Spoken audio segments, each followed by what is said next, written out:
முன்னாள் அமைச்சர் செந்தில் பாலாஜி மற்றும் அவரது சகோதரர் அசோக் ஆகியோரிடம் திருவல்லிக்கேணி காவல் நிலையத்தில் போலீசார் விசாரணை நடத்தி வருகின்றனர்.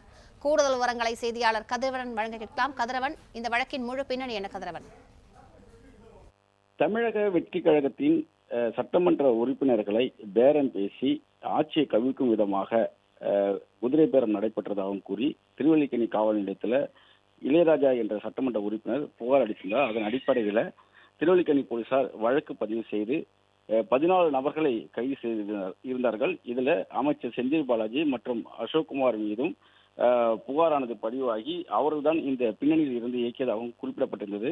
அசோக்குமார் மீது வழக்கம் முதல் தகவல் அளித்ததில் அவரது பெயரை இடம்பெற்றிருந்தது. செந்தில் பாலாஜி பெயர் வாக்குமூலத்தின் அடிப்படையில் இடம்பெற்றதாக கூறி தொடர்ச்சியாக போலீசார் அவர்களை தேடி வந்தார்கள். இந்த நிலையில்தான் கடந்த மாதம் 8ஆம் தேதி நீதிமன்றத்தில் அணுகி நிபந்தனை ஜாமீன் பெற்றார்கள்.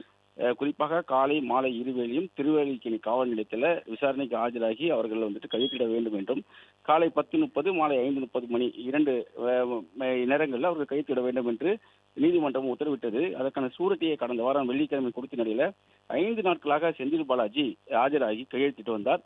அவருடைய சகோதரர் அசோக்குமார் சில நாட்களுக்கு பிறகுதான் சூரட்டியை சமர்ப்பித்து 2 நாட்களாக இந்த வழக்கில் அவர் ஆஜராகி கையெழுத்திட்டு வந்தார். ஆனால் கடந்த 2 தினங்களாக செந்தில் பாலாஜி ஆஜராகாமல் தலைமறைவானார். குறிப்பாக டாஸ்மாக் விவகாரம் தொடர்பாக லஞ்ச ஒழிப்புத்துறை அதிகாரிகள் வழக்கு பதிவு செய்திருந்தார்கள். அந்த வழக்குல சோதனைகளையும் நடத்தியிருந்தார்கள். 45 இடங்களில் சோதனை நடத்தப்பட்டது. அந்த வழக்குல முதல் குற்றவாளியாக செந்தில் பாலாஜி பெயர் இடம்பெற்றிருந்ததுனால லஞ்ச ஒழிப்புத்துறை அதிகாரிகள் கைது செய்து விடுவார்கள் என்பதனாலையும் அவர் தலைமறைவானதாக கூறப்பட்டது. அதன் பிறகாக நீதிமன்றத்தை நாடி உச்ச நீதிமன்றத்தில் அவர் முன்ஜாமீன் பெற்றிருந்தார். இந்த நிலையில்தான் இன்று 2 நாள் தலைமறைவாக இருந்த செந்தில் பாலாஜி இன்று காலை 10:30 மணி அளவில் திருவல்லிக்கேணி காவல் நிலையத்தில் கையெழுத்திடுவதற்காக ஆஜரானார். தாவேகா விவகாரத்தில் கையெழுத்திடுவதற்கு ஆஜரான அவரிடம் தொடர்ச்சியாக 1 மணி நேரத்துக்கு மேலாக காவல்துறையினர் விசாரணை நடத்தி வருகிறார்கள். அதே போல அசோக்குமாரும் இன்று ஆஜரான நிலையில இருவரிடமும் தனித்தனியாக விசாரணை நடைபெற்று வருவதாக தெரிவிக்கப்பட்டிருக்கிறது. ஏற்கனவே இவர்கள் ஆஜரான போதும் காவல்துறையினரிடம் இவரிடம் விசாரணை நடத்தி அதன் பிறகே அவர்களை விடுவித்தார்கள்.